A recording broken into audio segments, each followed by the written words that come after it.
Tercera parte. El botero.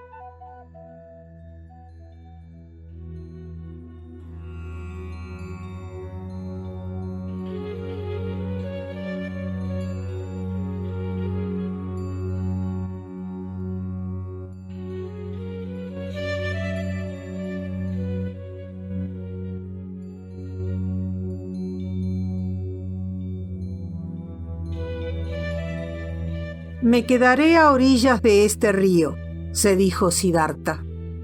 Es el mismo que antiguamente crucé al dirigirme hacia los hombres. El botero que me condujo entonces era un hombre bueno y amable. Puesto que fue de su cabaña de donde partí hacia una existencia de la cual nada pervive, que sea allí en donde se inicie la ruta que hoy emprendo, mi vida nueva. Contemplaba con ojos emocionados la corriente, su color verde diáfano y los contornos cristalinos de sus dibujos misteriosos.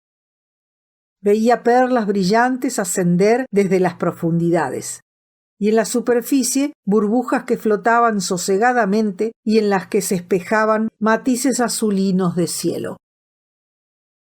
También el río lo miraba con sus 1000 ojos verdes, blancos, azules, argentados, y en el corazón de Siddhartha comenzaban a moverse sentimientos de amor, de encanto, de gratitud hacia él. La voz de su alma había despertado. Ama estas aguas, permanece junto a ellas, aprende en ellas.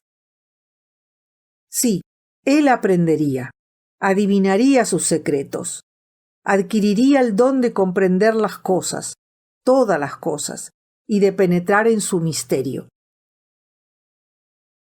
Por el momento, de todos los secretos que guardaba el río, solo adivinó uno, pero éste le impresionó vívidamente. Esta agua fluía siempre, fluía de continuo, sin cesar un solo instante de estar allí, presente, de ser siempre la misma, aunque renovándose sin interrupción. ¿Cómo explicar? ¿Cómo comprender esta cosa extraordinaria? No la entendía aún, solo intuía vagamente. En su espíritu se despertaban recuerdos distantes, voces divinas hablaban a sus oídos. Siddhartha se levantó. Sus entrañas, atenaceadas por el hambre, le provocaban dolores insoportables. Ensimismado, retomó su camino no obstante, siguiendo el sendero que remontaba el río, cuyo murmullo acompañaba los rumores de su estómago revolucionado. Al llegar al lugar en que solía abordar la barca, la halló justamente lista para transportarlo. El botero, de pie en ella, era el mismo que antaño transportara al joven Samana. Siddhartha lo reconoció al pronto. También él había envejecido mucho. ¿Quieres pasarme al otro lado?, preguntó. El botero, asombrado de ver que un hombre de tan buena traza viajara a pie y sin séquito, lo recibió en su barca, que enseguida se alejó de la ribera. Hermosa vida la tuya, dijo el viajero. Por cierto que ha de ser agradable vivir a orillas de este río y sobre estas aguas. El remero se balanceaba sonriendo. Dices verdad, señor, es agradable. ¿Pero acaso toda vida no es hermosa? ¿No tiene cada trabajo su propia belleza? Tal vez, mas el tuyo me parece sobremanera digno de envidia. Ah, puede que terminaras por encontrar que carece de encanto. No es un oficio para la gente que, como tú, viste lujosos trajes. Siddhartha rompió a reír. Es la segunda vez que hoy mis vestidos atraen la atención. Atención y desconfianza. Escucha, botero, ¿no querrías aceptar estos trajes que me resultan pesados? Por otra parte, no poseo dinero alguno para pagar tu trabajo. —¿Bromeáis, señor? —dijo el botero riendo. —No, amigo mío, no bromeo. Ya una vez, hace mucho tiempo, me cruzaste en tu barca por el amor de Dios. Hazlo hoy una vez más y acepta mis vestidos en pago. —¿Y entonces, señor, continuaríais vuestra ruta desnudo? —Ah, mucho más complaceríame no continuar. ¿Cuánto más preferiría que me dieras alguna vieja ropa y me dejases vivir junto a ti para ayudarte? Sería tu aprendiz, pues primero tendría que aprender a conducir la barca. El botero contempló largo rato al extranjero buscando en su memoria. Luego dijo: —Ahora te reconozco. ¿Eres tú el que antiguamente, mucho ha, quizá más de 20 años, pernoctó en mi cabaña? Te transporté la ribera opuesta y nos despedimos como buenos amigos. ¿No eras entonces Samana? Tu nombre escapa a mi memoria. Mi nombre es Siddhartha, y cuando me conociste era Samana. Bienvenido seas, Siddhartha. Me llamo Vasudeva. Espero que también hoy seas mi huésped y reposes bajo mi techo. Me contarás de dónde vienes y por qué los hermosos vestidos que llevas se te han hecho pesados. Habían llegado al medio del río y Vasudeva remaba vigorosamente contra la corriente. Sus robustos brazos cumplían su trabajo pausadamente mientras sus ojos permanecían fijos en la proa de la barca. Asimismo, Siddhartha lo miraba, evocando aquel su último día de Samana y la viva simpatía que sintiera hacia este hombre. Aceptó agradecido la invitación. Cuando abordaron, le ayudó a atar la barca. Luego el botero invitóle a entrar en la cabaña y le ofreció pan y agua. Siddhartha bebió y comió con apetito el pan y algunas ciruelas de mango que Vasudeva le obsequió. Sentáronse después sobre un tronco caído a orillas del río. El sol tocaba ya el poniente y Siddhartha le confió al botero de dónde venía, narrándole su vida tal como apareció a sus ojos en el instante de sus crisis de desesperación. Su relato duró hasta medianoche. Vasudeva lo escuchaba con la mayor atención. Todo cuanto Siddhartha decía encontraba eco en su alma. Su origen, su ansia de saber, sus búsquedas, sus alegrías, su angustia. Una de las grandes cualidades del botero consistía en un impar don de escuchar. Su interlocutor percibía que, inmóvil y atento y sin pronunciar una palabra, Vasudeva le abría toda su grande alma. No se le escapaba palabra alguna ni las esperaba impacientemente. Para con ninguna tenía un elogio o una censura. Escuchaba. Percatábase Siddhartha de cuánta felicidad había en confiarse a semejante oyente, en desahogar el pecho de todas las penas, de todas las tribulaciones, de todos los deseos de una vida miserable. Pero al tocar a su fin el relato de Siddhartha, al hablarle del árbol a orillas del río, de su caída en lo profundo del Om sagrado y del vivo apegamiento que sintiera por el río después de su sueño, el botero, subyugado, lo escuchó, los ojos cerrados, con redoblada atención. Al callar, Siddhartha hízose un largo silencio que Vasudeva quebró con estas palabras. Es así como lo imaginaba. El río te ha hablado. Es tu amigo. Muy bien, esto está muy bien.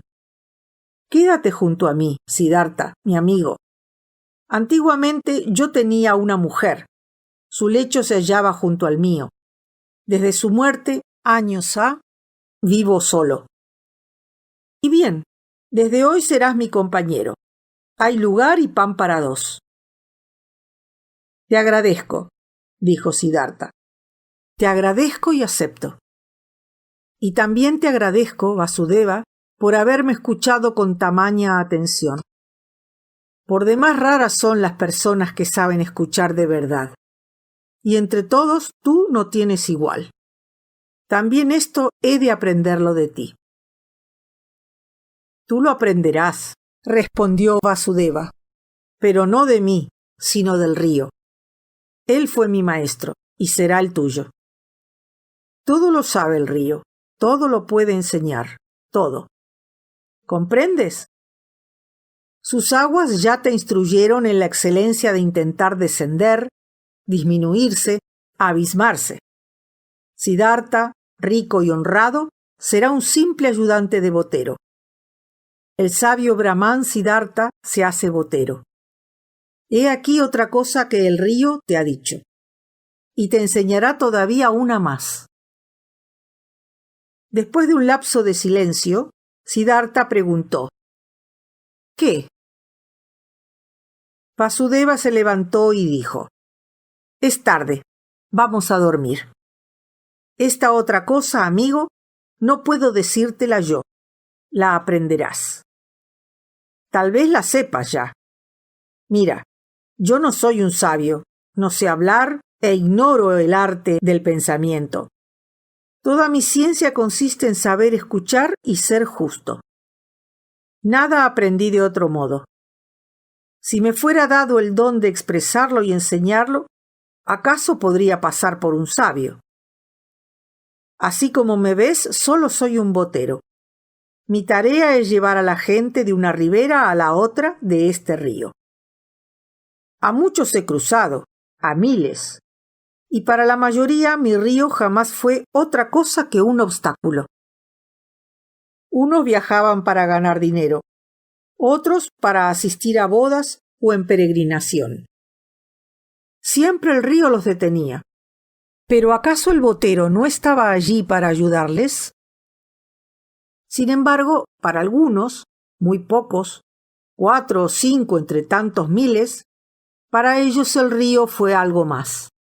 Oyeron su voz, la escucharon, y estas aguas se les hicieron tan sagradas como a mí mismo. Ahora, Siddhartha, vamos a dormir. Siddhartha quedóse junto al botero y aprendió a manejar la barca. Cuando no estaba ocupado en ella, trabajaba con Vasudeva en un arrozal, recogía leña, buscaba bananas. Pronto supo fabricar remos, reparar la barca y tejer canastas. Asimismo, interesábase vivamente por todo cuanto le enseñaba su compañero. Los días y los meses pasaban rápidamente. En verdad, muchas cosas aprendía de Vasudeva, pero innúmeras eran las que le enseñaba el río, y esta enseñanza era incesante. Lo primero que Siddhartha aprendió fue a escuchar con el corazón tranquilo, el alma abierta y atenta, sin pasión, sin deseo, sin juicio, sin opinión. Aunque entre ambos existía la más estrecha amistad, rara vez cambiaban algunas palabras, y cuando lo hacían solo era para decirse cosas sucintas y reflexionadas maduramente. Vasudeva no gustaba de largas conversaciones, y en poquísimas ocasiones lograba Siddhartha hacerlo hablar. Un día le preguntó: Dime, Vasudeva, ¿también a ti te inició el río en el misterio de la inexistencia del tiempo? Sí, Siddhartha, contestóle. Con ello sin duda quiere significar que el río está simultáneamente por doquier, en su fuente y en su desembocadura, en la catarata, en el arroyo y en el rápido, en el mar y en la montaña, en todas partes al mismo tiempo, y que no hay en él la menor partícula de pasado o la más breve idea de tiempo venidero, sino solamente el presente. Así es, dijo Siddhartha. Cuando lo supe, arrojé una mirada sobre mi vida, y ella también se me apareció como un río, y vi que nada real, sino únicamente sombras, separaban al Siddhartha niño del Siddhartha hombre, del Siddhartha anciano. Los nacimientos anteriores de Siddhartha no fueron su pasado, más que su muerte y su retorno a Brahma serán su porvenir. Nada ha sido, nada será, todo es, todo vive y pertenece al presente. Siddhartha hablaba con entusiasmo, pues la luz que se había hecho en él lo colmaba de alegría. Oh, sí, comprendo ahora que el sufrir, las zozobras y todo aquello del mundo que nos es hostil y agobiante únicamente existe en el tiempo, y que todo ello desaparece y se supera una vez vencido éste, desde el momento en que mediante el pensamiento hacemos abstracción de él. Habló Siddhartha trémulo de emoción. Vasudeva, radiante, lo miraba sonriendo y asentía con la cabeza sin decir palabra. Acarició con la mano el hombro de Siddhartha y retornó a su trabajo. Y una vez en que el río se precipitaba estruendoso y desbordado a causa de las lluvias, Siddhartha le dijo: ¿No es verdad, amigo mío, que el río tiene muchas, innumerables voces? ¿Y no es posible reconocer entre ellas la del rey y la del guerrero, la del toro y la del pájaro nocturno, la de la parturiente y la del hombre que gime, y 1000 otras más? Sí, respondió Vasudeva, su voz entraña todas las voces de la creación. ¿Y sabes, prosiguió Siddhartha, qué palabra pronuncia cuando es dado oír sus 10.000 voces a un tiempo? La mirada de Vasudeva resplandeció. Se inclinó hacia Siddhartha y sopló en su oído el sagrado Om. Y era esto lo que Siddhartha oyera. Asimismo su sonrisa, que cada vez se parecía más a la del botero, esparcía como una luz de alegría de alma en su rostro, iluminándolo con 1000 pequeñas arrugas. Era la misma sonrisa infantil y vieja del botero. Numerosos viajeros, al ver a los dos boteros, creíanle hermanos. A menudo, por la noche, sentábanse sobre el tronco a orillas del río y silenciosos escuchaban las cadencias del agua, que para ellos no eran un agua ordinaria, sino la voz de las cosas vivas, la voz de lo que es, la voz del eterno devenir. Y solía suceder entonces que ambos pensaran en lo mismo. En una conversación de la víspera, en algún viajero cuyo aspecto y suerte habíales interesado, en la muerte, en su infancia. Y también ocurría que en el preciso momento en que el río les confiaba algo, se miraban uno al otro, ambos con idéntico pensamiento, ambos felices por haber obtenido igual respuesta. De los dos boteros y del lugar en que vivían, emanaba una suerte de encanto que asombraba a numerosos viajeros. A veces alguno, después de encontrarse con la mirada de uno u otro botero, se ponía a contarle su vida y sus pesares, y reconociendo sus errores, demandaba un consejo y un consuelo. En ocasiones, alguno pedía a los boteros que le permitiera pernoctar en su compañía a fin de escuchar el río. Solían llegar curiosos que habían oído decir que en aquel lugar del río vivían 2 sabios, quizás 2 magos o 2 santos.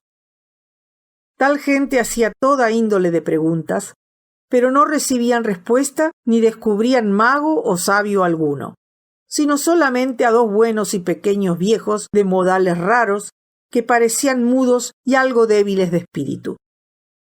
Y los curiosos reían y se decían que la gente era bien tonta y crédula al propagar semejantes rumores desprovistos de fundamento. Los años pasaban y ninguno de los 2 boteros llevaba cuenta de ellos. Cierto día llegaron unos monjes, discípulos de Gotama, el Buda. Solicitaron ser cruzados a la ribera opuesta y los boteros supieron así que se dirigían con toda premura hacia su célebre maestro, pues la noticia había cundido de que el sublime estaba en sus momentos postreros y que pronto moriría de su última muerte para alcanzar la liberación final. Poco después llegó una nueva tropa de monjes peregrinos, y luego otra, y tanto los monjes como la mayoría de los demás viajeros solo hablaban de Gotama y de su fin próximo. Hubiérase dicho una expedición guerrera o la coronación de un rey. Los hombres venían en masa de todas partes y se reunían, cual hormigas, en interminable procesión.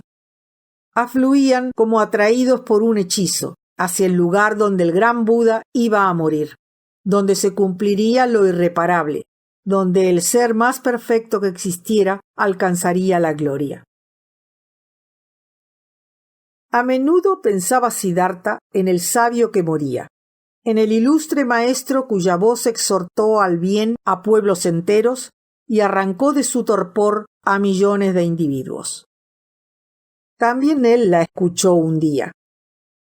Recordaba con satisfacción el respeto con que contempló el rostro del santo. Y ahora que veía claramente ante sí el camino de la perfección, evocaba risueño las palabras que muy joven dirigiera al sublime. Fueron, parecíale hoy, orgullosas y pretenciosamente sabias, y su solo recuerdo le hacía reír. Desde hacía mucho tiempo sabía que nada lo separaba ya de Gotama, ni de su doctrina que antaño no abrazó. No, aquel que en verdad busca y en quien se ha hecho carne el deseo de encontrar, no debía adoptar doctrina alguna. Al contrario, el que encuentra puede admitirlas todas, como él aceptaba ahora todos los caminos y todos los fines. Nada lo separaba ya de las 1000 otras doctrinas nacidas de lo eterno, todas impregnadas de divinidad. Fue por entonces que Kamala, antaño la más hermosa de las cortesanas, quiso ir hacia el Buda moribundo. Hacía mucho que había renunciado a su antigua vida, refugiándose en la doctrina de Gotama, y en la actualidad se contaba entre las amigas benefactoras de los monjes peregrinos a quienes regaló sus jardines. A la nueva del próximo fin de Gotama partió a pie vestida sencillamente. Consigo llevaba a su hijo, el pequeño Siddhartha. Marchaban por el camino a lo largo del río, pero el niño se fatigó pronto. Pedía volver a la casa, descansar. Tenía hambre, se enfadaba y lloraba. Kamala veíase obligada a detenerse con frecuencia.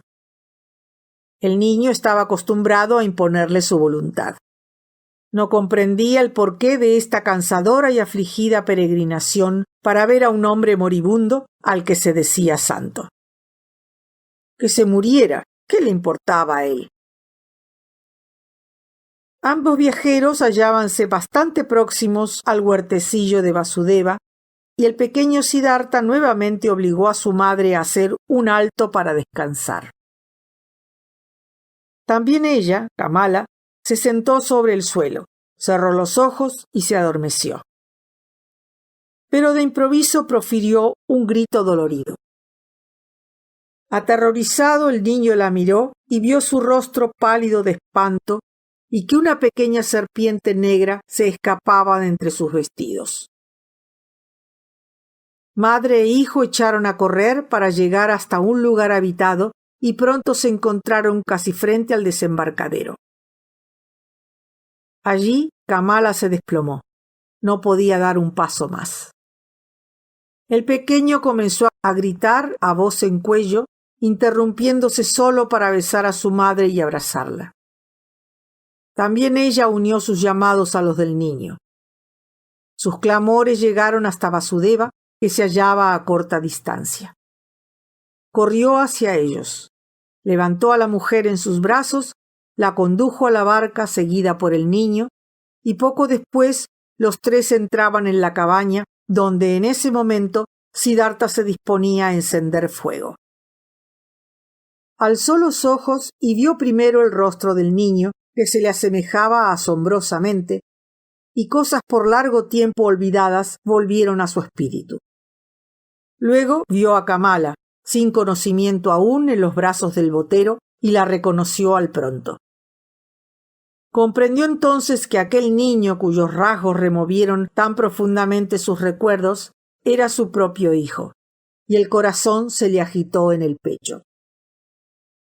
Lavaron la herida de Kamala, pero ya estaba negra y su vientre comenzaba a hincharse. Le dieron a tomar un brebaje que la reanimó un poco. Yacía extendida sobre el lecho de Siddhartha y el que tanto la amó otrora se inclinaba hacia ella. Kamala creyó soñar.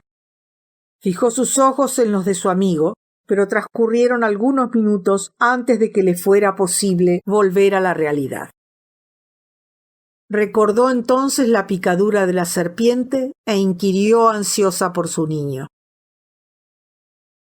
«Está a tu lado», dijo Siddhartha. «No te inquietes». Kamala le miró en los ojos y habló con lengua entorpecida por el veneno. «Harto has envejecido, amigo mío.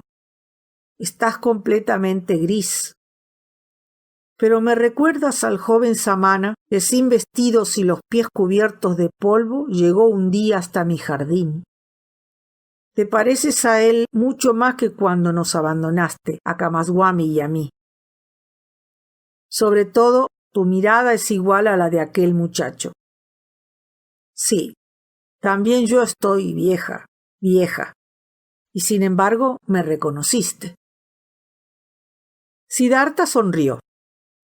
«Kamala, mujer querida, te reconocí enseguida».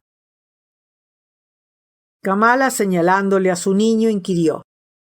«¿A él también?» «Es tu hijo».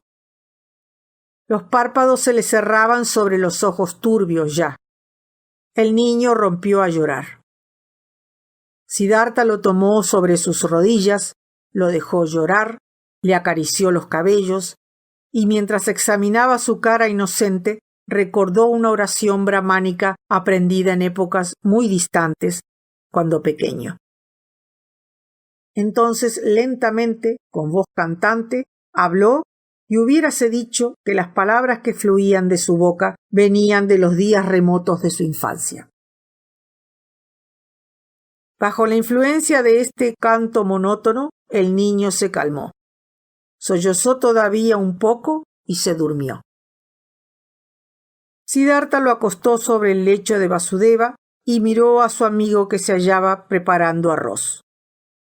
Este respondió con una sonrisa. «Ella morirá», dijo muy quedo Siddhartha. Vasudeva asintió con la cabeza y en su rostro bondadoso espejábanse las llamas del hogar. Kamala todavía volvió en sí una vez. El dolor crispaba sus rasgos y en su boca y en sus mejillas pálidas, Siddhartha, inmóvil, atento y mudo, leía un infinito dolor, y éste se le entraba en el alma. La mujer lo sentía y los ojos buscaban los del hombre. Se encontraron y le dijo: «Veo que también tu mirada ha cambiado. Es otra.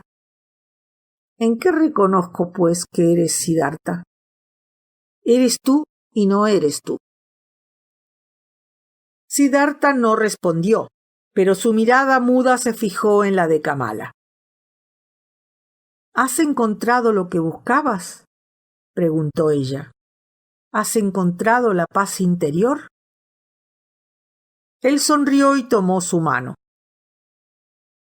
«Lo veo», dijo ella, «lo veo. Yo también encontraré la paz». «Tú la has encontrado ya», susurróle muy suavemente Siddhartha. Kamala lo miró en los ojos. Recordó entonces que había partido para contemplar el rostro de un ser perfecto y respirar un poco de paz, y he aquí que en cambio encontró a Siddhartha. Y estaba bien, tan bien como si hubiera visto a Gotama. Quiso decírselo, pero su lengua ya no obedecía a su voluntad. Lo miraba siempre en silencio, y Siddhartha veía cómo la vida huía poco a poco de sus pupilas. El último estertor las reanimó por un instante. Luego se apagaron y un estremecimiento final vibró en sus entrañas. Entonces Siddhartha le cerró los ojos. Durante largo tiempo permaneció allí, sentado, contemplando el rostro de la muerta. Pensó que una vez, en la primavera de sus vidas, había comparado con un higo recién roto esa boca ahora envejecida, cansada de labios ajados. Durante largo tiempo continuó así, sentado, leyendo en las facciones macilentas y en las arrugas fatigadas, impregnándose de esta visión. Veíase Siddhartha a sí mismo, pálido y muerto como ella. Al mismo tiempo veía su propio rostro y el de Kamala en su juventud, de labios rosados y pupilas de fuego. Y el sentimiento del presente y de la simultaneidad de los tiempos, el sentimiento de la eternidad, se hizo en su alma. Y entonces sintió hondo, más hondo que jamás, la indestructibilidad de cada vida, la eternidad de cada instante. Cuando se levantó, el arroz preparado por Vasudeva estaba cocido, pero él no comió. En el pequeño establo de su cabra, los dos ancianos arreglaron un lecho para Vasudeva.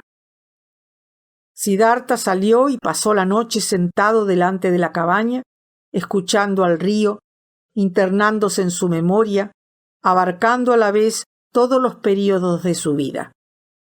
Mas de hora en hora se acercaba a la puerta de la cabaña para ver si el pequeño dormía. Al despuntar el alba, antes de que el sol apareciese en el horizonte, Vasudeva salió del establo y se dirigió hacia su amigo. ¿No has dormido? No, Vasudeva. Amanecí aquí escuchando al río. Me dijo muchas cosas. Llenó mi ser de un pensamiento profundo y saludable, el pensamiento de la unidad. Has sufrido intensamente, Siddhartha, pero veo que la tristeza no ha invadido tu corazón. No, amigo mío, ¿por qué habría yo de estar triste? Yo, que fui rico y feliz, soy ahora más rico y más feliz aún. Me han dado a mi hijo. Bienvenido sea tu hijo. Pero ahora, Siddhartha, pongámonos a trabajar. Tenemos mucho que hacer.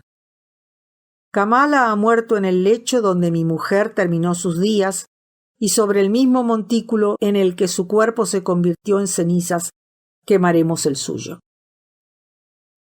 Y mientras el niño dormía, levantaron la pira. El hijo. Tímido y con los ojos empañados en lágrimas, el pequeño asistió a los funerales de su madre. Sombrío y atemorizado, escuchó que Siddhartha lo llamaba hijo y le decía que la cabaña de Vasudeva era su hogar. Jornadas enteras estuvo sentado al pie del montículo de la muerta, el rostro mustio, sin comer, los ojos y el corazón cerrados al mundo, resistiendo con todas sus fuerzas contra el destino. Siddhartha, que lo trataba con miramientos, le dejó hacer. Respetaba su dolor. Comprendía que su hijo no lo reconociera ni le fuera posible amarlo como a un padre. Pasaron bastantes días antes de que se diera cuenta de que esta criatura de 11 años era un niño mimado que había crecido entre el lujo y la abundancia, y a quien resultaba difícil prescindir de manjares delicados, de un lecho blando y de criados, y que no podía adaptarse a semejante existencia de pobreza de un día para el otro. Por tal motivo no le imponía restricción alguna, hacía a menudo su trabajo y le reservaba siempre los mejores alimentos. Esperaba que, a la larga, su dulce paciencia lo atraería hacia él. Al recibir al niño proclamóse rico y feliz, pero el tiempo transcurría y aquél seguía siempre ajeno y taciturno. De carácter altivo y arrogante, no quería oír hablar de trabajo, saqueaba los árboles frutales de Vasudeva y no respetaba a ninguno de los dos ancianos. Siddhartha empezó a comprender que su hijo no le había aportado ni la felicidad ni la paz, sino congojas y preocupaciones. Empero lo amaba y prefería las aflicciones y sufrimientos de este amor a cualquier felicidad y alegría sin el niño. Desde que el joven Siddhartha vivía con ellos, los dos viejos habíanse repartido el trabajo. Vasudeva volvió a sus tareas de botero y Siddhartha, a fin de tener a su hijo consigo, trabajaba en la cabaña o en los campos. Largo tiempo esperó Siddhartha que el niño lo entendiera, que se dejara ganar y que acaso terminara devolviéndole su cariño. También Vasudeva, que se contentaba con observar, aguardaba sin decir nada. Un día que el joven Siddhartha atormentó a su padre con su obstinación y sus caprichos y rompió las 2 escudillas del arroz, Vasudeva llamó a su compañero aparte por la noche y le dijo: «Perdona mis palabras, es como amigo que deseo hablarte. Veo tu sufrimiento y los pesares que te agobian. Tu hijo es motivo de tribulación para ti y asimismo para mí. Es un joven gorrión acostumbrado a otro género de vida y a diferente nido. No abandonó la ciudad ni renunció a las riquezas como tú por asco y saciedad. Si dejó todo eso fue de mal grado. He consultado al río, amigo mío. Muchas veces lo he consultado. Mas el río se burla de mí. Se burla de mí y también de ti. Ríe estrepitosamente de nuestras necedades. El agua corre hacia el agua, la juventud hacia la juventud, y tu hijo, aquí, no se halla en el lugar que conviene a sus inclinaciones. Pregúntaselo tú mismo al río, escúchalo». Conmovido, Siddhartha elevó los ojos hacia ese rostro bondadoso cuyas múltiples arrugas escondían una serenidad inalterable. ¿Podría separarme jamás de él?, le dijo en voz baja y con un dejo de vergüenza. Dame todavía algún tiempo. Tú sabes que lucho para conquistarlo, para ganar su corazón. A fuerza de amor, de dulzura y de paciencia lo lograré. También a él le hablará un día el río, pues él también es uno de los llamados. La sonrisa de Vasudeva se tornó más cálida. Sí, también él pertenece a la vida eterna. También él es llamado. ¿Pero a qué? ¿A qué camino? ¿A qué actos? ¿A qué sufrimientos? Y no serán pequeños sus tormentos. Es el suyo un corazón orgulloso y duro, y los seres de su clase están destinados a mucho dolor, a perderse y a fracasar a menudo, a cargar su conciencia con múltiples pecados. Dime, amigo mío, ¿educas a tu hijo? ¿Lo obligas a hacer lo que debe? ¿Lo corriges? ¿Lo castigas? No, Vasudeva, nada de ello. Estaba seguro. Tú no lo constriñes a nada, no lo castigas, no lo mandas, porque sabes que la ternura puede más que la severidad, el cariño más que la violencia, y el agua más que la roca. Yo te apruebo. Pero ¿no te equivocas al imaginar que no ejerces sobre él presión alguna, al pensar que tu conducta no es un castigo para él? Tu amor no es un lazo con el que lo atas.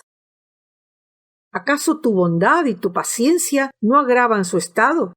¿No le hacen la sumisión más difícil al forzarlo a avergonzarse de sí mismo? ¿No obligas a este niño, orgulloso y mimado, a vivir en una cabaña en compañía de dos viejos comedores de bananas para quienes un plato de arroz constituye toda una golosina, cuyos pensamientos no pueden ser los de él, cuyos corazones que los años han aquietado buscan satisfacciones distintas? ¿No representa todo eso sujeción y castigo? Atónito por estas palabras, Siddhartha bajó la mirada y preguntó despacio: ¿Y qué he de hacer? Llévalo a la ciudad, a la mansión de su madre, respondió Vasudeva. Sin duda todavía habrá allí servidores a quienes se lo confiarás.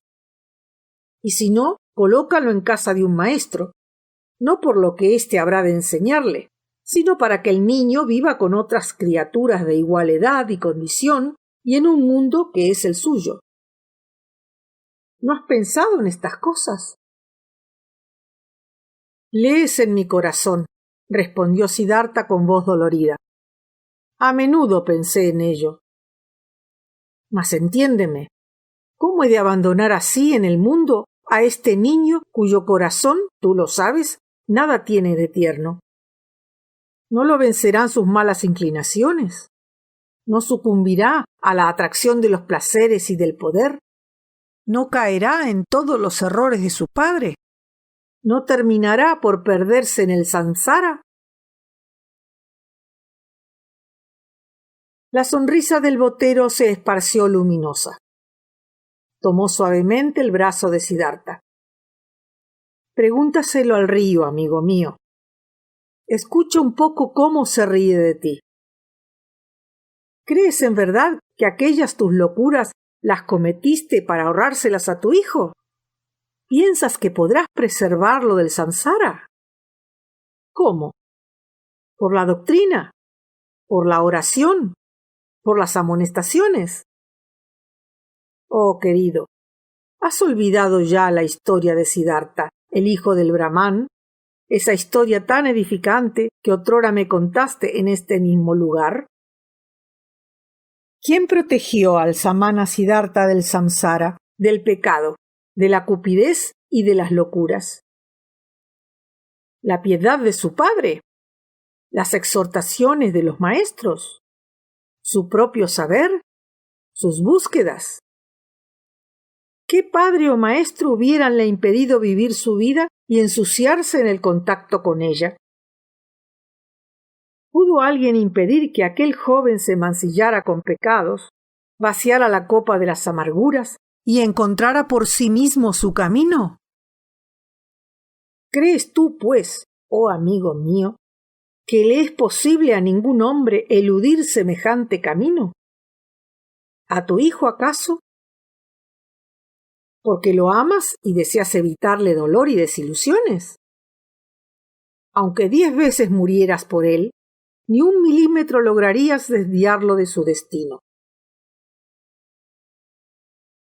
Nunca hasta entonces había hablado tanto Vasudeva. Siddhartha agradecióle afectuosamente. Con el corazón abatido volvió a la cabaña. Varias horas transcurrieron antes de que pudiera dormirse. Nada de lo que Vasudeva le dijera era nuevo para él. Muchas veces había reflexionado sobre ello. Lo sabía, sí, mas no podía cumplirlo. Por sobre todo privaba su amor hacia este niño, su ternura para con él, su temor a perderlo.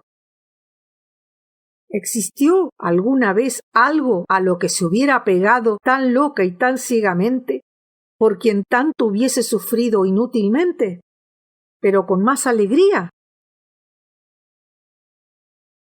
Imposible resultábale a Siddhartha seguir el consejo del botero. No podía separarse de su hijo. Hasta llegó a dejarse mandar por él y a que lo despreciara. Callaba y esperaba. Cada día recomenzaba una lucha muda de paciencia entre su amor y el niño. También callaba y esperaba a Vasudeva, siempre bondadoso y tolerante. Ambos ancianos eran impares en el arte de la paciencia. Cierto día en que los rasgos del niño le recordaron a Kamala más que de costumbre, una frase que la cortesana dijera en su juventud irrumpió en la conciencia de Siddhartha. Tú no puedes amar. Y él convino con ella y se comparó a sí mismo con una estrella y a los otros hombres con la hoja que cae. Sin embargo, en las palabras de su amante percibió cierto reproche disimulado. En efecto, jamás le fue posible a su corazón fundirse con el del ser amado, darse hasta el pleno olvido de sí mismo, hasta cometer locuras de amor. En esta incapacidad suya residía, creía él entonces, la gran diferencia que lo separaba del común de los mortales. Pero en el presente, es decir, desde que su hijo estaba con él, Siddhartha también se había trocado en un hombre como los demás. Ahora sufría por otro, se apegaba a él, su amor lo perdía e impelía a la locura. Una vez en su vida, aunque tardíamente, vivía aquella pasión, la más fuerte y extraña. Dolorido, llegaba a inspirar piedad y sin embargo era feliz. ¿No sentía su alma remozada y enriquecida? Cabalmente percatábase de que su amor obcecado por su hijo constituía una pasión, un sentimiento harto humano que era el samsara, la turbia fuente de aguas oscuras, mas al mismo tiempo vislumbraba el valor y la necesidad que entrañaba. Emanación de su propio ser, representaba por tanto un placer, un dolor que debía aún sobrellevar, una locura que cometer. Entretanto, poco le importaba al niño la desazón de su padre. Dejaba que persistiera en sus tentativas, pero cada día lo mortificaba más con sus caprichos. Ningún atractivo tenía para él ni tampoco le inspiraba temor. Era, sí, una persona bondadosa, dulce, quizás un hombre de gran piedad, un santo. Pero ¿qué le importaban a él semejantes cualidades?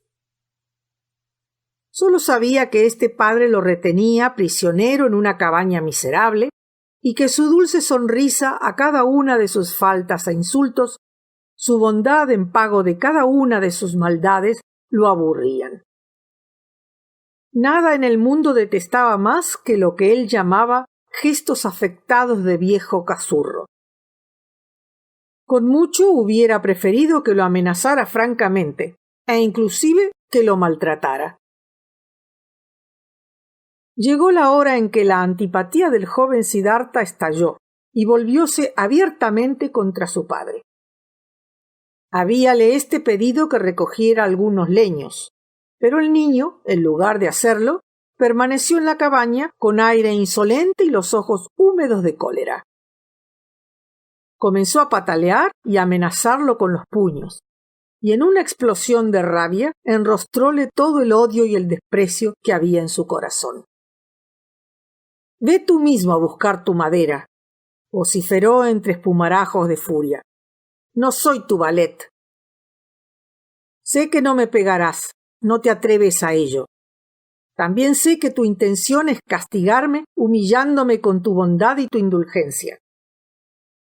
Quieres que sea bueno, dulce y tan sabio como tú.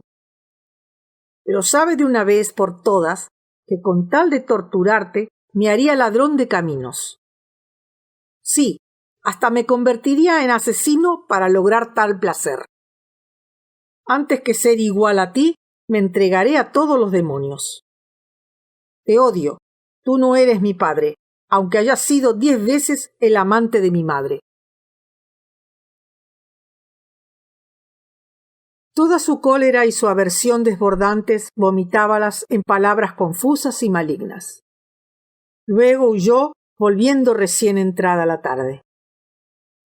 A la mañana siguiente había desaparecido, y junto con él una pequeña canastilla coloreada de corteza trenzada en la cual se guardaban monedas de cobre y de plata, salario de los boteros. Tampoco la barca estaba en su lugar. Siddhartha alcanzó a divisarla en la ribera opuesta. El muchacho había escapado. Es preciso que lo busque, dijo Siddhartha, trémulo aún de emoción y de pesar a causa de los insultos de la víspera. Un niño no puede atravesar solo el bosque. Perecerá. Construyamos una balsa para cruzar el río, Vasudeva. Haremos una balsa para recobrar la barca que se ha llevado tu hijo, respondió Vasudeva. En cuanto a él, amigo mío, mejor harías en dejarlo. Ya no es un niño y sabrá valerse por sí solo. Quiere volver a la ciudad y tiene razón, no lo olvides. No hace más que lo que tú olvidaste. Piensa para él. Ah, Siddhartha, veo que sufres, pero asimismo veo que tus sentimientos actuales son de aquellos de los cuales se sentiría uno tentado de reír, de los que tú mismo pronto reirás. Siddhartha no respondió. Con su hacha comenzó a construir una balsa de bambúes. Vasudeva le ayudó a ajustar los troncos con lianas. Pronto alcanzaron la orilla opuesta, pero como la corriente los arrastró lejos, a la deriva, tuvieron que alar la embarcación. ¿Para qué has traído el hacha?, preguntó Siddhartha. Vasudeva respondió.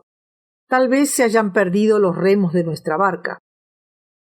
Mas Siddhartha entreveía el pensamiento de su amigo.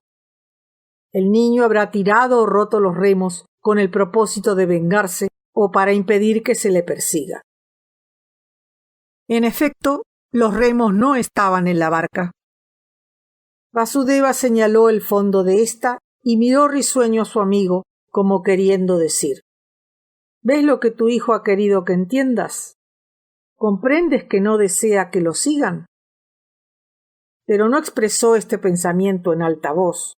Púsose de inmediato a tallar otra rama. Siddhartha se alejó en busca del fugitivo y Vasudeva no lo detuvo. Después de errar largas horas por el bosque, convencióse Siddhartha de que todas sus búsquedas serían vanas. Se dijo que habiendo partido el niño con gran ventaja sobre él, debía estar ya en la ciudad, o que, de hallarse todavía en las inmediaciones, se escondía a sus miradas. A medida que reflexionaba de este modo, percibía que sus inquietudes a propósito de su hijo iban desvaneciéndose. Algo le decía en su corazón que no había perecido y que ningún peligro lo amenazaba en el bosque. Sin embargo, le era imposible no continuar, ya no para salvarlo, sino impelido por la necesidad de acercarse a él y por la esperanza de verlo una vez más. Siguiendo el camino real, llegó así hasta las puertas de la ciudad. Detúvose a la entrada del hermoso parque, antigua propiedad de Kamala, donde por vez primera la viera en su palanquín. Cosas del pasado rebrotaron en su espíritu. Volvió a verse joven Samana, desnudo, la barba y la cabellera desgreñada y cubiertas de polvo. Largas horas permaneció allí, contemplando el jardín y los monjes de hábito amarillo que paseaban bajo los árboles. De pie, meditabundo, repasaba todas las fases de la historia de su vida, cuyas imágenes afloraban a su conciencia, surgiendo desde lo más hondo del alma. Así continuó, con la mirada fija en los monjes, pero en verdad solo al joven Siddhartha y a la joven Kamala veía bajo los opulentos árboles. Al igual que si hubiese sucedido la víspera, rememoraba el recibimiento de Kamala, el primer beso, la altivez y el desdén con que habló de su condición de brahmán, el orgullo y los sentidos ávidos de placer de los comienzos de su existencia mundana. Ramaswami, sus criados, los festines, los jugadores de dados, los músicos, el pequeño pájaro cantor de Kamala, todo esto se le aparecía. Y Siddhartha volvía a vivir y a respirar la atmósfera del samsara. Otra vez sentíase viejo y cansado, inundado por la misma repugnancia que otrora engendró en él la necesidad de poner fin a sus días, y el Om sagrado lo curaba. Entonces reparó Siddhartha en la locura que lo impulsó hasta estos lugares, comprendió que de nada podía servir al niño y que no debía intentar buscarlo. En lo profundo del corazón, su amor hacia el fugitivo era como una herida, mas al par del dolor sentía Siddhartha que no debía hundirse en ella, sino dejar que la sangre corriese y se esparciera e irradiara en todo su ser. Mucho le entristeció que tal cosa no ocurriera al pronto. Había corrido febrilmente tras su hijo desaparecido, su meta en estos momentos, y en su lugar solo el vacío veía en derredor. Agobiado de tristeza, se sentó. Algo moría en su corazón.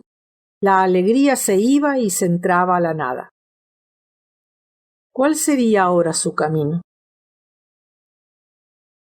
Absorto en sus pensamientos, permaneció en el mismo lugar y aguardó. Esperar, tener paciencia, escuchar, eran las enseñanzas del río.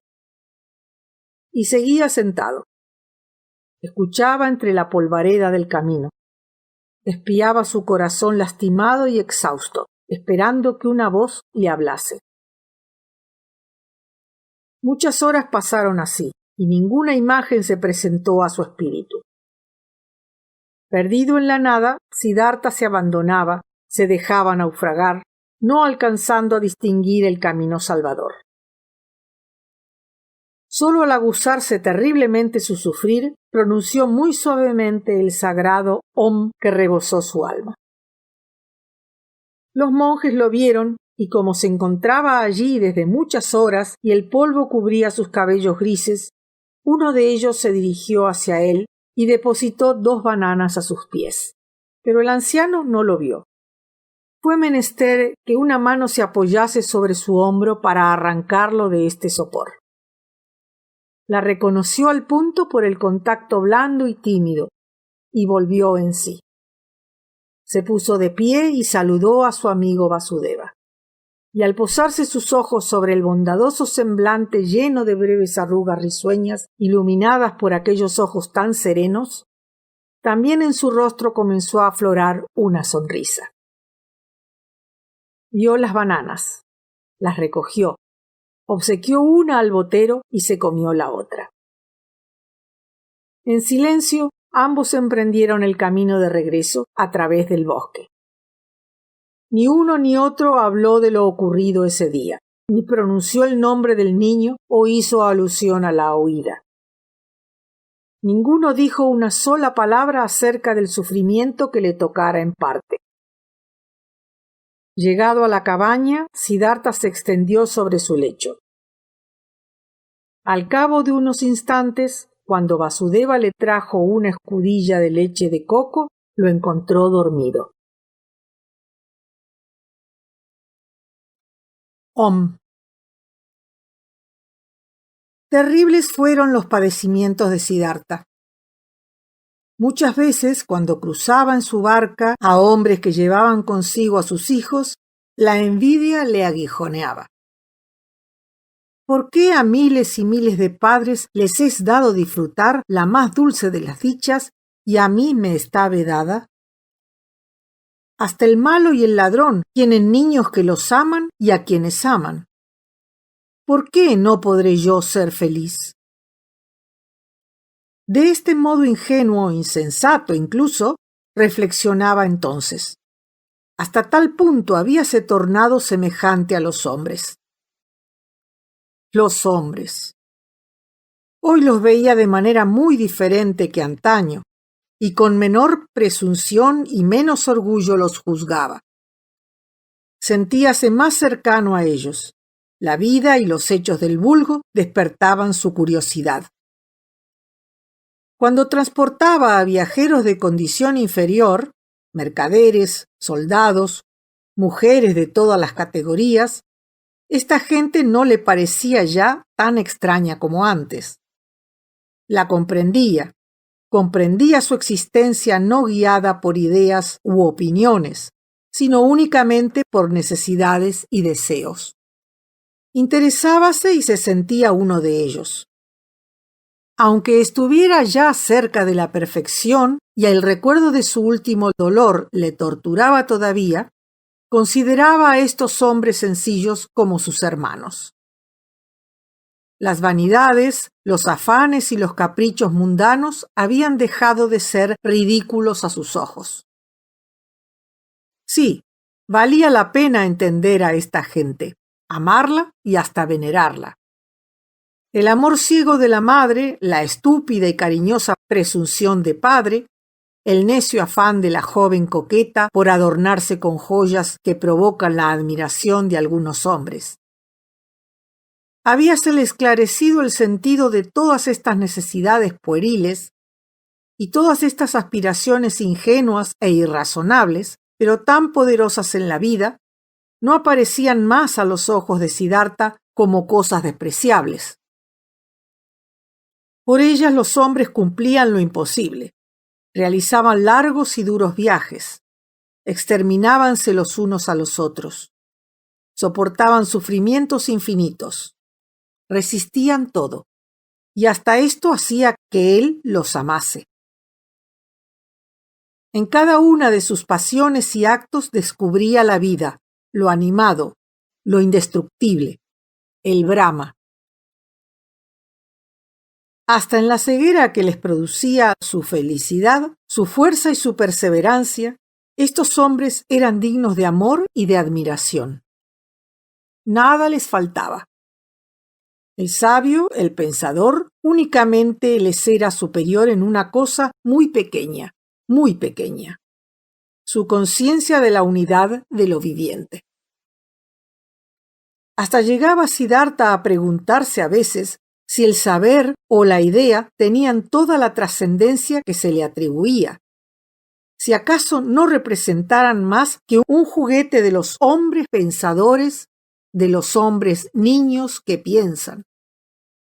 En todo lo demás, los hombres vulgares igualan al sabio y en ocasiones lo aventajan, como aquellos animales que decimos superiores al hombre por la tenacidad inflexible con que cumplen los actos requeridos por la existencia.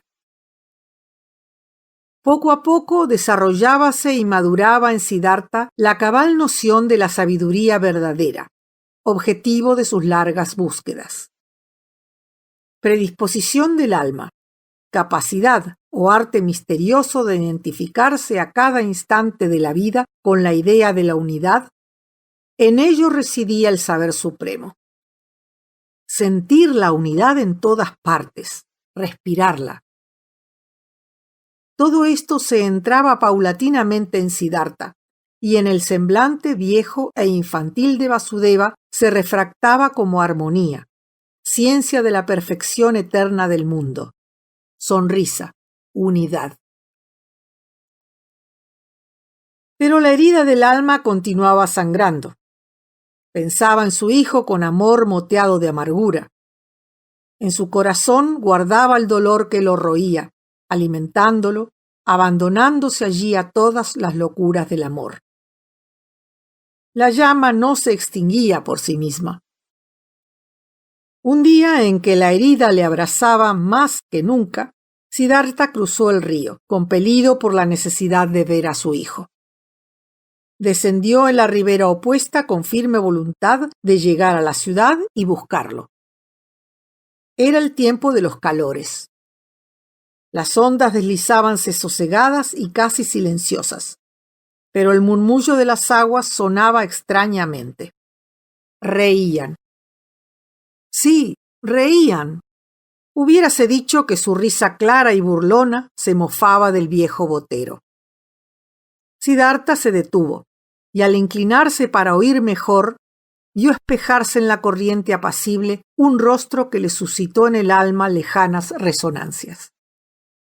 Pero un instante de reflexión bastó para esclarecer su memoria.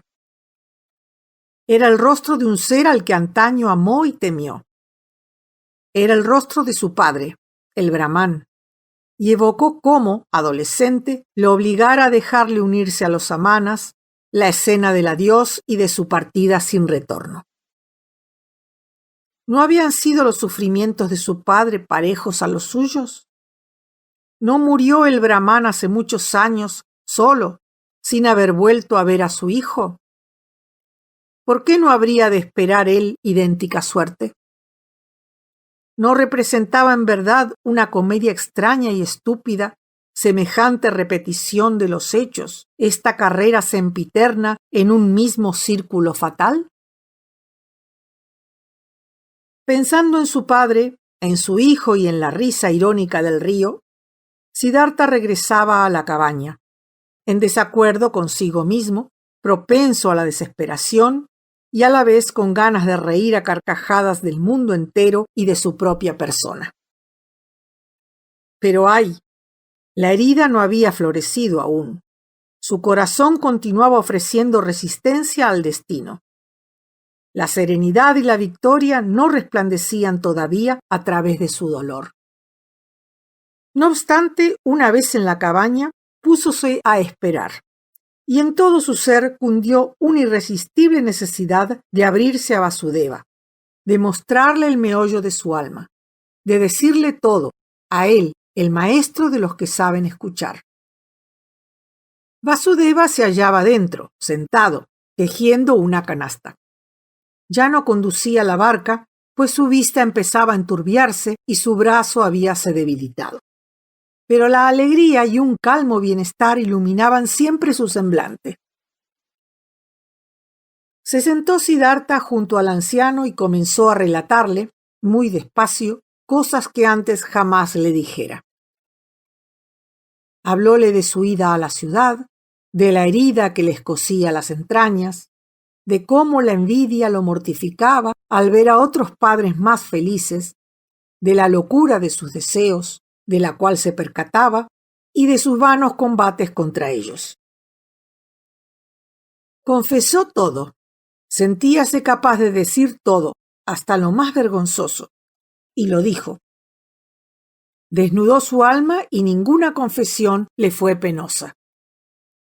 Habló de su herida, contóle cómo ese mismo día intentó huir y cómo el río se había burlado de él cuando huía como un niño.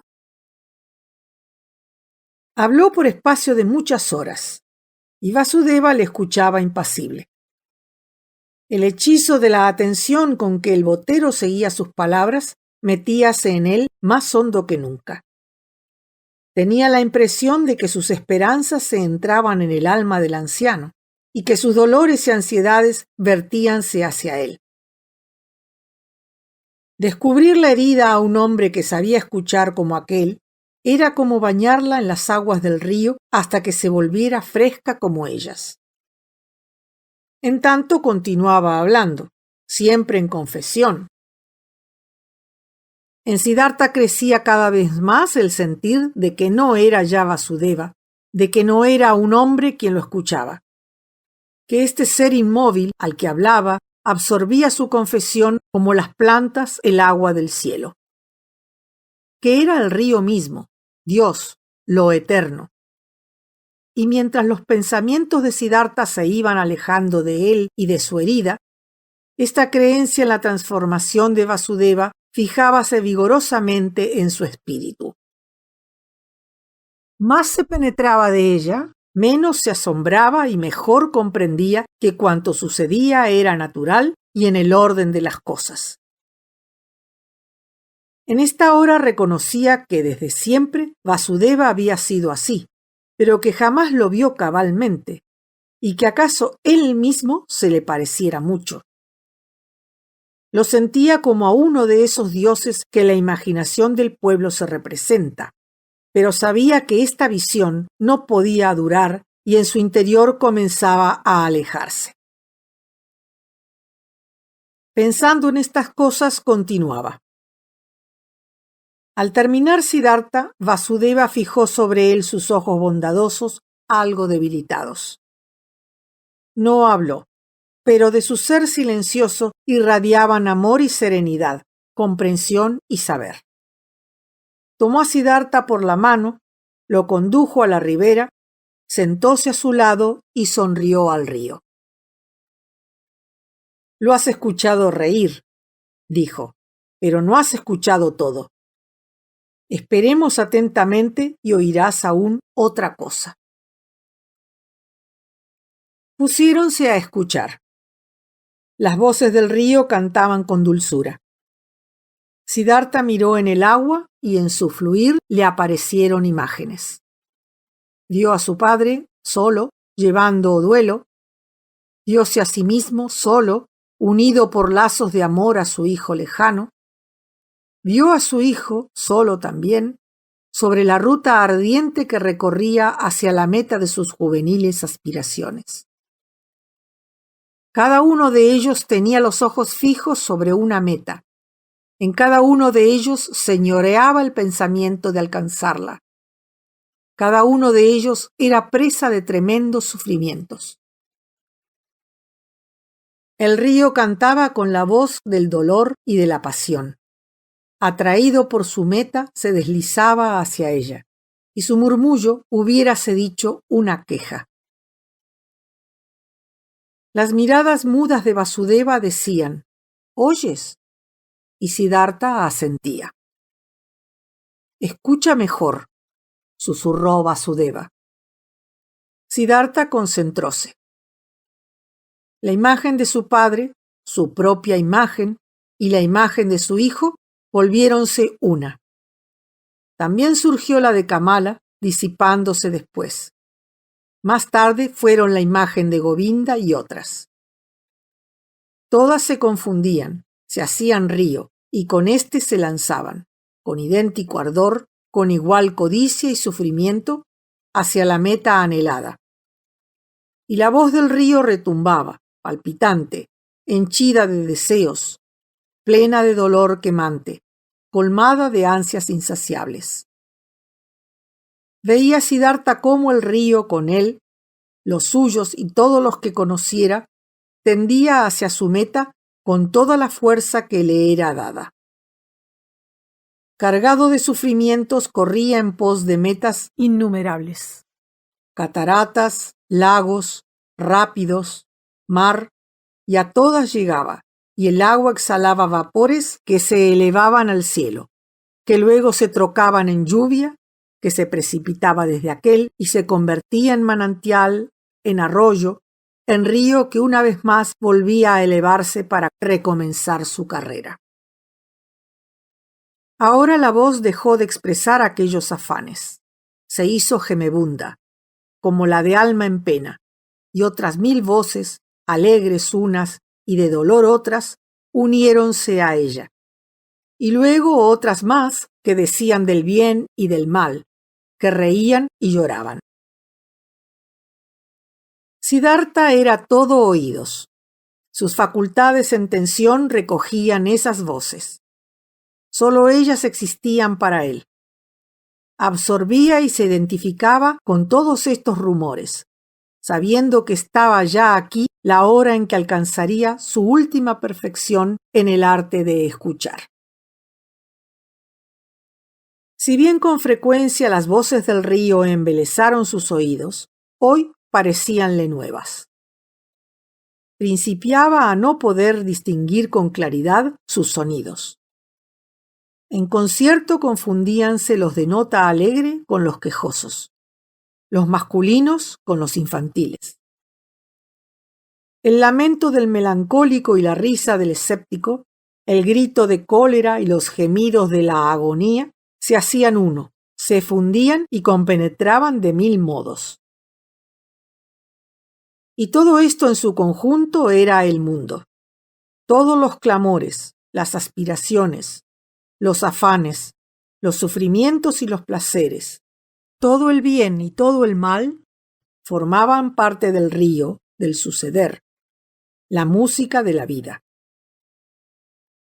Y cuando Siddhartha, olvidándose de su yo, dejó de atender a los clamores de sufrimiento y de dolor, y aguzando los sentidos abrió su alma a todo, Entonces percibió que la sinfonía de las 1000 voces que a un tiempo se alzaban del río solo decía una palabra: Om.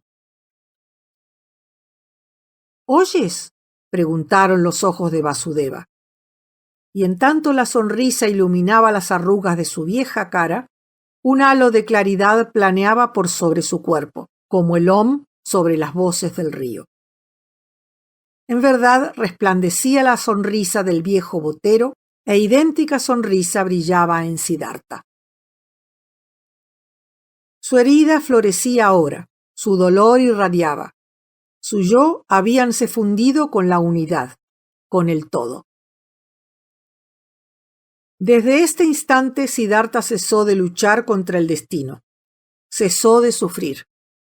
Su semblante decía la serenidad del saber al que ninguna voluntad perturba, del saber que sabe de la perfección y que se aviene con el río de los destinos, con el río de la vida, que hace suya las penas y las alegrías del universo, que se abandona entero a la corriente, que es parte de la unidad, del todo. Púsose de pie Vasudeva. Miró en las pupilas de Siddhartha y vio en ellas la calma lumbre de la verdadera ciencia. Con su manera suave y delicada, posó la mano en el hombro de su compañero y dijo: Esperaba esta hora, amigo mío. Ya ha llegado.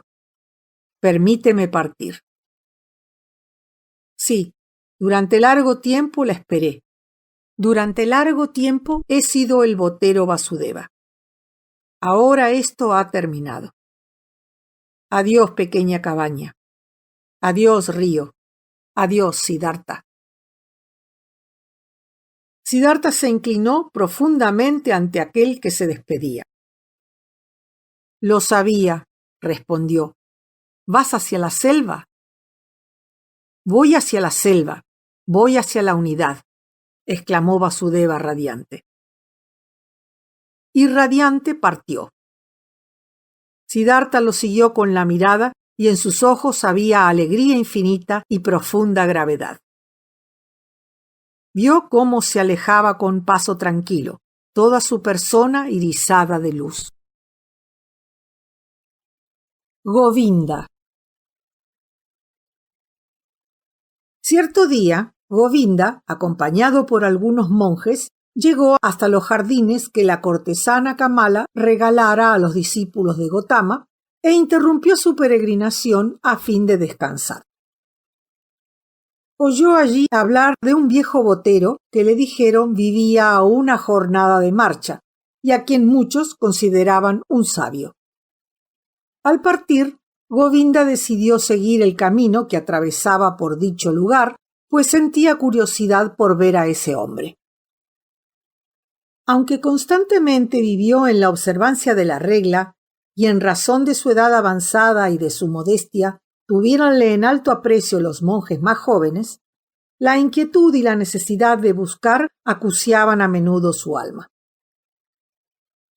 Llegó a la ribera y pidió al anciano botero que lo cruzara. Al desembarcar, le dijo: Sé que siempre has sido muy amable con los monjes y los peregrinos, pues muchos son los que transportaste de una orilla a la otra. Pero dime, botero, ¿serías tú también de aquellos que buscan el buen sendero?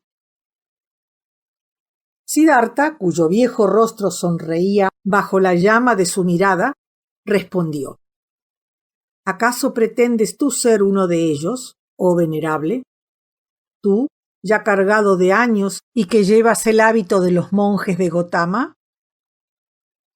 Soy viejo, en verdad, repuso Govinda, mas no por ello he cesado en mi búsqueda. A veces creo que mi destino sea buscar sin descanso. Tú también has buscado. ¿Quieres decirme algunas palabras, hombre venerado? Siddhartha respondió: ¿Qué podría decirte yo, oh venerable? ¿Que buscas demasiado? ¿Que es la fuerza de buscar que no encuentras? ¿Cómo? Al buscar, continuó Siddhartha, ocurre fácilmente que nuestros ojos solo ven el objeto que perseguimos. Por ello, porque todo lo demás es inaccesible a nuestros ojos, porque solo pensamos en aquella meta que nos hemos fijado, ésta nos posee por entero y nos hace imposible el encontrar. Quien dice buscar significa un fin, pero encontrar es ser libre, estar abierto a todo, no tener fin determinado alguno. Tú, venerable, sin duda buscas en verdad, pero la meta que tienes ante tus ojos y tratas de alcanzar te impide justamente ver lo que muy próximo a ti se halla. Aún no te entiendo, dijo Govinda. ¿Qué quieres decir? Y Siddhartha continuó. Antaño, oh venerable, muchos años han pasado desde entonces, llegaste un día hasta estas orillas. Un hombre dormía y tú te sentaste junto a él para velar su sueño. Oh Govinda, ¿no reconoces a aquel hombre? Atónito y como hechizado, el monje escudriñaba los ojos del botero. ¿Serías tú Siddhartha? Inquirió con voz temblorosa. Tampoco esta vez te hubiera reconocido. Oh Siddhartha, todo mi corazón te saluda, todo mi ser se regocija al verte. Pero ¿cómo has cambiado, amigo querido? ¿Y eres botero? ¿Cómo? Siddhartha comenzó a reír cordialmente. Sí, soy botero. Hay personas, Govinda, que con harta frecuencia se ven obligadas a cambiar de condición, a llevar toda suerte de vestidos. Yo soy de ellos, querido mío. Bienvenido seas, Govinda. Albérgate hoy bajo mi techo. Govinda pasó la noche en la cabaña y descansó sobre el lecho de Vasudeva. Inúmeras preguntas hizo a su compañero de infancia, y éste le contó muchas cosas de su vida. Por la mañana, a punto de retornar a su camino, Govinda le habló con voz no exenta de vacilación. Antes de continuar mi peregrinación, permíteme, Siddhartha, que te pregunte una cosa todavía. ¿Tienes tú una doctrina o una ciencia que guíe tus actos y te ayude a vivir en el bien? Siddhartha respondió. Tú sabes, amigo mío, que antes, cuando era joven y vivíamos con los ascetas, desconfiaba ya de las doctrinas y de los maestros, y que acabé por volverles la espalda. Mi opinión no ha cambiado. Desde entonces tuve maestros. Durante mucho tiempo me instruyó una hermosa cortesana. También un mercader y algunos jugadores de dados fueron mis maestros. Cierto día, uno de los discípulos errantes de Buda, en el curso de una de sus peregrinaciones, cuidóme mientras yo dormía en el bosque. También él me enseñó algo, y muy reconocido le estoy por ello. Pero es sobre todo este río a quien debo casi todo mi saber, y a mi predecesor, el botero Vasudeva, un hombre sumamente simple. No era un pensador este Vasudeva, mas sabía las cosas necesarias al par de Gotama. Era un ser perfecto, un santo. Govinda dijo entonces: Oh, Siddhartha, me parece que la chanza sigue gustándote. Que no hayas seguido a maestro alguno, lo creo y lo sé. Pero no has hallado, no diré una doctrina, sino ciertas ideas, ciertos conocimientos que te pertenezcan cabalmente y con arreglo a los cuales orientas tu vida. Si te fuera posible hablarme de estas cosas, harías mi felicidad. Sí, a veces vinieron a mí pensamientos, conocimientos. Por una hora o un día, los efectos del saber agitáronse en mi alma como la vida en el corazón.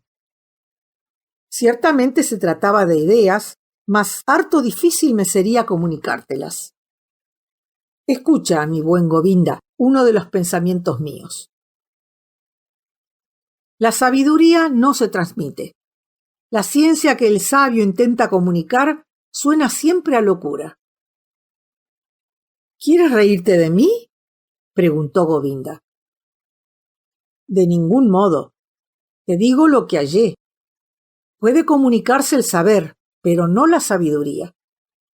Cabe encontrarla, vivirla, hacer de ella un sendero.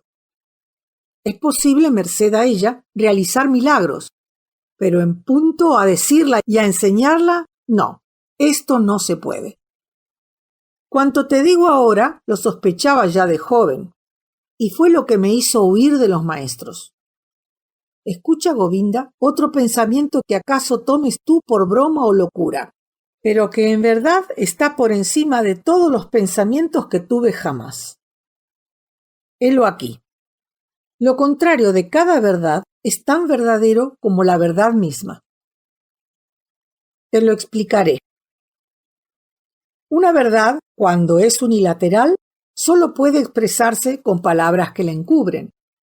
Y unilateral es todo lo que puede pensarse y traducirse en palabras. Solo es mitad o parte, carece de totalidad, de unidad. Cuando el sublime Gotama hablaba del mundo en su enseñanza, veíase obligado a dividirlo en samsara y en nirvana, en errores y en verdades, en sufrimiento y en liberación. Imposible de distinta manera. Representa el único camino a seguir por el maestro que enseñe. Pero el mundo en sí mismo, lo que existe en nosotros y afuera, jamás es unilateral. Nunca un ser humano o una acción es plenamente samsara o nirvana, así como tampoco un hombre nunca es cabalmente un santo o un pecador. Harto fácilmente nos equivocamos, pues por naturaleza propendemos a creer que el tiempo es una cosa real. Oh, Govinda, el tiempo no es una realidad. Muchas y muchas veces lo he sentido. Y si el tiempo no existe, el instante que parece mediar entre el mundo y la eternidad, entre el sufrimiento y la felicidad, entre el bien y el mal, no es más que una ilusión.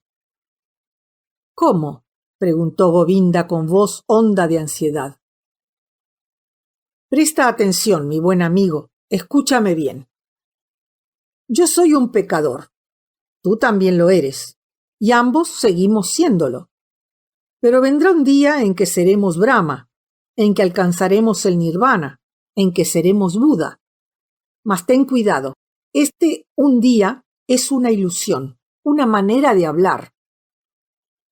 El pecador no se encamina hacia el estado de Buda, no evoluciona, pero nuestro espíritu es incapaz de presentarse las cosas de otro modo. No, el Buda del futuro existe en el presente. Está en el pecador y en éste debes venerar ya, y en ti, al Buda en devenir, al Buda todavía oculto. El mundo, Govinda, no es una cosa imperfecta o en vías de lento perfeccionamiento. No, es perfecto en cualquier momento. El pecado entraña su perdón. Dentro del niño alienta al anciano. Cada recién nacido lleva en sí la muerte, cada mortal la vida eterna. A ningún ser humano le es dado penetrar hasta qué punto su prójimo ha triunfado en la ruta que sigue. Buda espera en el ladrón y en el jugador de dados, y en Brahma espera el ladrón. Por la meditación profunda puede el hombre evadirse del tiempo, considerar como simultáneo todo lo que ha sido, lo que es y lo que será en el futuro. Y como todo es perfecto, todo es Brahma. Y por ello digo que lo que es está bien, y todo me es igual. La muerte o la vida, el pecado o la santidad, la prudencia o la locura. Todo debe ser así. Únicamente me cabe aceptarlo, quererlo, comprenderlo con amor. Hube de pecar de lujuria, de concupiscencia y de vanidad. Solo después de vivir en la más vergonzosa de las desesperaciones, pude frenar mis afanes y mis pasiones. Tremendo dolor costóme amar el mundo verdadero. No confundirlo con aquel mundo imaginario deseado por mí, ni con el género de perfección que mi espíritu se representaba. Aprendí a tomarlo tal cual es, a amarlo y a ser parte de él. Estos, oh Govinda, son algunos de mis pensamientos. Siddhartha se inclinó, recogió una piedra y sopesándola con la mano, dijo: con el tiempo, esta piedra será tierra, y de esta tierra nacerá una planta, un animal o un ser humano. Y bien, antaño simplemente hubiera hablado así. Esta piedra es solo una piedra, una cosa sin valor, pertenece al mundo de Maya, pero como en la rueda de las transmutaciones puede llegar a convertirse en un ser humano, en un espíritu, he de reconocer su valor. Posiblemente en otros tiempos hubiera pensado de este modo, pero hoy diré, esta piedra es una piedra, es también Dios y es también Buda. No porque un día pueda trocarse en esto o aquello, la venero y la amo, sino porque todo lo es ya desde hace mucho tiempo, desde siempre, y la amo precisamente porque es piedra y porque como piedra se presenta hoy ante mí. Sus hendiduras y sus agujeros, su color amarillo y gris, su dureza, el sonido que deja escapar cuando la golpeo, la sequedad o la humedad de su superficie, todas estas cosas poseen valor y sentido a mis ojos. Piedras hay que son al tacto como aceite o jabón, otras como hojas, otras como arena, y cada una tiene su peculiaridad y dice el Om a su manera. Cada una es Brahma, siendo a la par una piedra. Y justamente por ello me gustan y me parecen maravillosas y dignas de ser adoradas. Mas ya he hablado bastante. Mal sirven las palabras el sentido misterioso de las cosas. Siempre deforman más o menos lo que se dice. Y a menudo se desliza en el discurso un dejo de falsedad o locura. Pero asimismo esto lo encuentro muy bien y de ningún modo me disgusta. De buena gana consiento en que la sabiduría de un hombre tenga cierto aire de locura a los ojos de alguno de sus prójimos. Govinda escuchaba callado. ¿Por qué? Preguntó con voz vacilante unos momentos después. ¿Por qué me has hablado así de la piedra? Por cierto que fue sin intención, y acaso porque me siento unido a ellas, a este río, a estas cosas que vemos y que todas tienen algo que enseñarnos. Sí, Govinda, soy capaz de amar a una piedra, un árbol y hasta un pedazo de corteza. Son cosas y por tanto cabe amarlas. Pero hay algo que me siento incapaz de amar, las palabras. He aquí por qué no hago caso de las doctrinas. Carecen de dureza, de blancura, de color, de perfume, de gusto. Solo una cosa tienen, palabras. Tal vez por ello tú nunca alcances la paz. Oh, Govinda, tú te pierdes en el laberinto de las frases. Pues sabe, amigo mío, que solo son palabras todo aquello que llamamos liberación y virtud, samsara y nirvana. No existe el nirvana, únicamente existe la palabra nirvana. Govinda respondió: amigo mío, nirvana no es solamente una palabra, es también un pensamiento.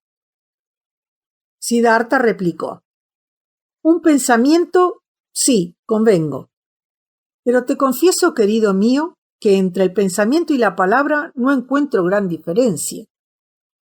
A decir verdad, no presto más atención a uno que al otro. Mayor importancia tienen para mí las cosas.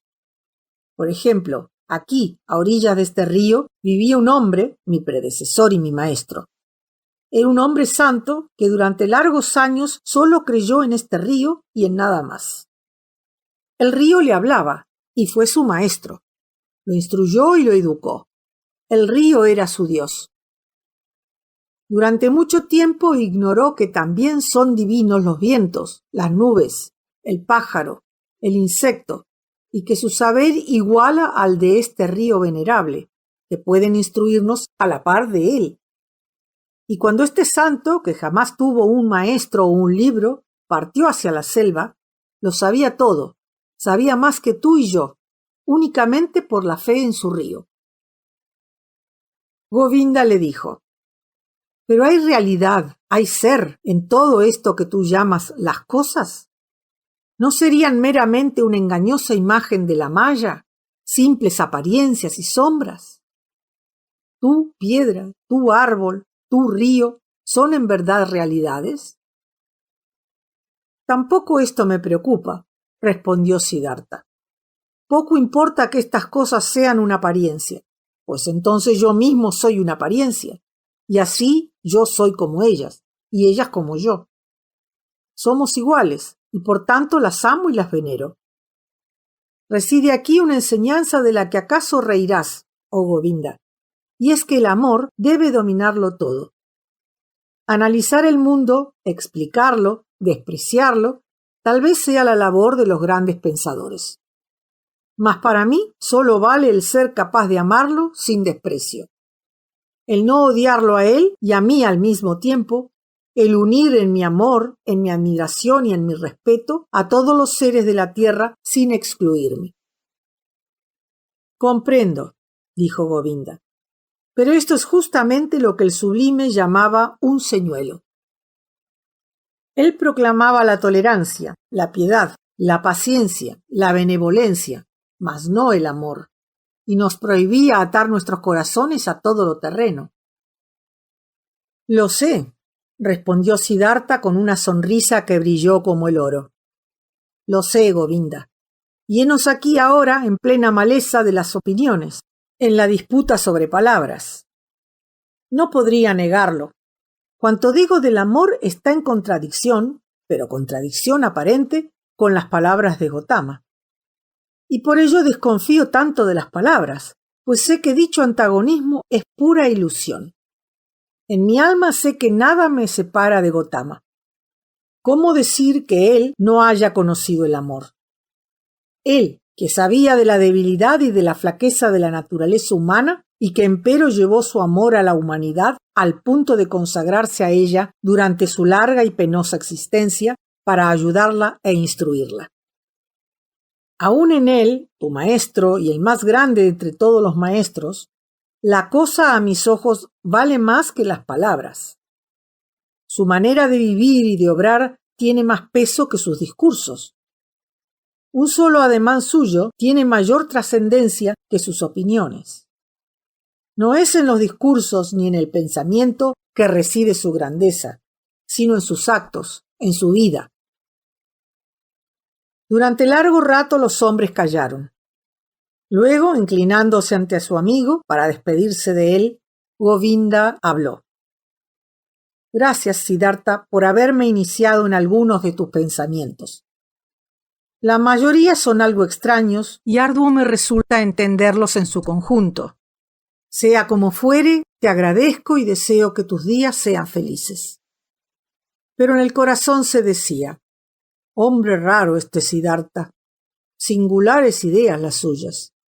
Su doctrina me parece una locura, harto distinta a la del sublime. Más pura, más clara, más comprensible. Nada hay en ella de extraño, desmesurado o ridículo. Pero cuán diferente de sus pensamientos me parece toda la persona de Siddhartha. Manos, pies, ojos, frente, sonrisa, saludo, respirar y caminar tales jamás los vi en hombre alguno desde que el sublime entró en el nirvana. Jamás pude decir de un hombre como de éste, he aquí un santo. Y Siddhartha es único, nunca vi un ser similar a él. Tal vez su doctrina parezca excéntrica y sus palabras algo disparatadas, pero su mirada y sus manos, su piel y sus cabellos, todo en él respira aquella pureza, aquella serenidad dulce y santa que jamás me fue dado ver desde la muerte de nuestro excelso maestro.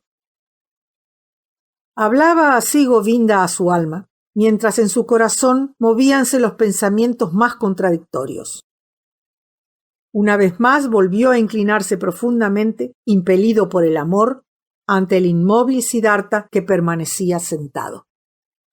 Siddhartha, le dijo, ambos somos ancianos ya. Poco probable es que nos volvamos a ver bajo forma humana. Compruebo, amigo muy querido, que tú has encontrado la paz, y confieso que yo no la he alcanzado. Dime, oh venerable, todavía una palabra, algo que pueda llevar conmigo, algo que pueda comprender. Dame fuerzas para el camino que aún debo andar. Oh Siddhartha, harto duro y sombrío es a menudo mi camino. Siddhartha callaba mirándolo con una sonrisa imperturbable. Govinda, el corazón transido de ansiedad y de pena, clavaba en él sus ojos donde brillaba la angustia del sufrir, de la sempiterna y vana rebusca. Comprendió Siddhartha y la sonrisa acentuóse en su rostro. Inclínate hacia mí, le susurró al oído. Inclínate aún más. Así, más cerca todavía, más cerca. Bésame en la frente, Govinda.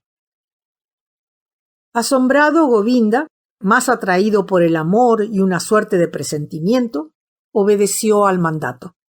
Se inclinó hacia el anciano y tocó su frente con los labios. Una cosa singular ocurrió entonces en su alma.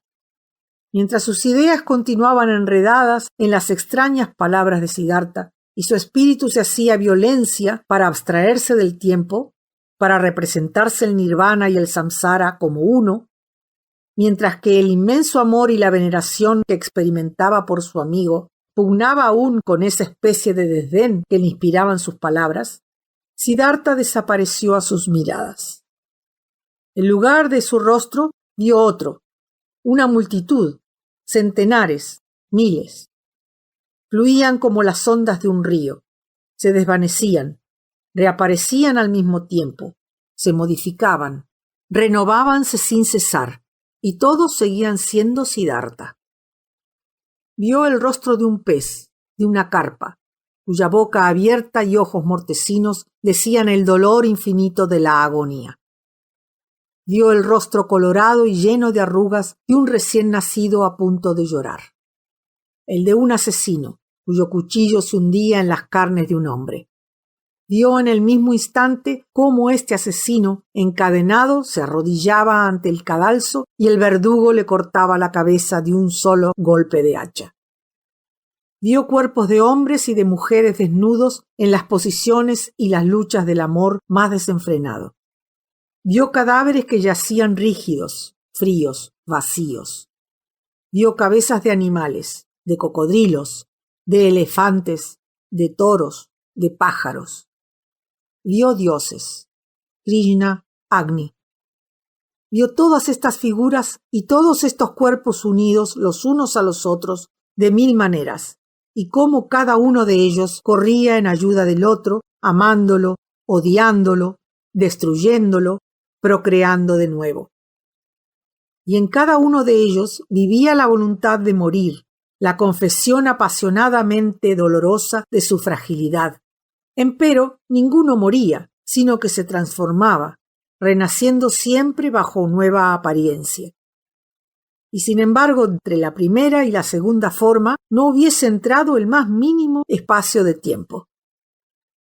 Y todas estas formas, todos estos rostros, pasaban, procreaban, flotaban, se confundían. Y por encima de ellos flotaba algo tenue e irreal, semejante a una hoja de cristal o de hielo, una especie de piel transparente, de máscara líquida. Y esta máscara sonreía. Esta máscara era el semblante risueño de Siddhartha, que él, Govinda, acababa de tocar con sus labios. Y así Govinda penetró en la sonrisa de la máscara, en la sonrisa de la unidad de la corriente del suceder, de la simultaneidad de los millares de nacimientos y de muertes. Y la sonrisa de Siddhartha era idéntica a aquella sonrisa delicada, inviolable en su serenidad, tal vez algo bonachona y burlona. Era la sonrisa de las 1000 pequeñas arrugas que tantas veces él mismo había contemplado con unción en Gotama. Así sonreían, bien lo sabía Govinda, los seres perfectos. Fuera del tiempo, no sabiendo si su visión duró un segundo o un siglo, si había en el mundo un Siddhartha y un Govinda, si el yo y el tú existían, con el corazón como traspasado por una flecha divina y el alma ceñida por un encanto indecible, Govinda quedóse todavía un instante inclinado sobre el rostro impasible de Siddhartha, teatro de todas las transformaciones, de todo el devenir, de todo el ser. En nada había cambiado este rostro una vez cerradas sus innumerables pequeñas arrugas. Sonreía sereno e inmutable, con aquel dejo de bondad simple e ironía, con aquella paz que le hacía idéntico al del ser perfecto.